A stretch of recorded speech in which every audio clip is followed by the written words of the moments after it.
28. marec sa u nás pokladá za sviatok všetkých pedagogických pracovníkov. Je spätý s menom učiteľa národov Jana Amosa Komenského. Pri príležitosti Dňa učiteľov si v piatok uctili zástupcovia mesta pedagógov Liptovsko-Mikulášskych škôl.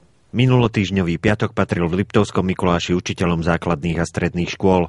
21 z nich na pôde mestského úradu prebralo z rúk primátora Alexandra Slavkovského pamätné listy pri príležitosti Dňa učiteľov. Pedagogickí pracovníci nielen v Mikuláši to nemajú jednoduché. Je to náročná úloha, pretože školstvo, ako všetci vieme, nie je dostatočne vyfinancované. Sú tam problémy od materiálno-technického vybavenia až po platby učiteľov. Takže myslím si, že aspoň tento deň učiteľov je taký priestor na to, kedy tú úctu učiteľom treba počiarknúť a zvýrazniť. Oni si ju skutočne zaslúžia.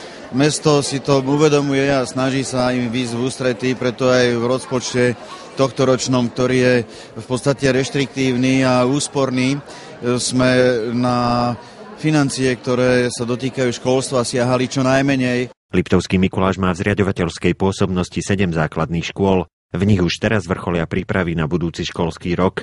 Nebude pre ne jednoduchý, pretože podľa novely školského zákona budú musieť znížiť počty žiakov v triedach. Z toho vyplývajú určité náležitosti, ktorými sa musia vysporiadať riaditelia všetkých škôl a predpokladáme, že sa nám rozšíri počet tried v meste viac ako 7. Snáď to, že mesto na učiteľov myslí aj takýmto spôsobom, pomôže v nadchádzajúcich úskaliach. Tak ja si to ocenenie veľmi vážim a takú zodpovednosť do ďalšej práce.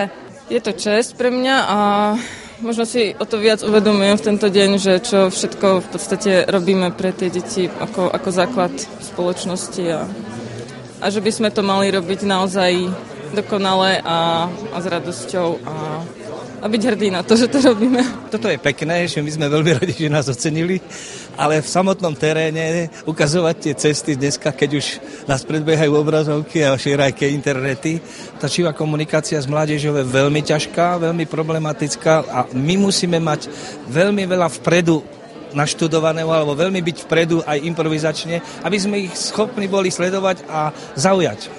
Mario Kermiet, televízia Liptov.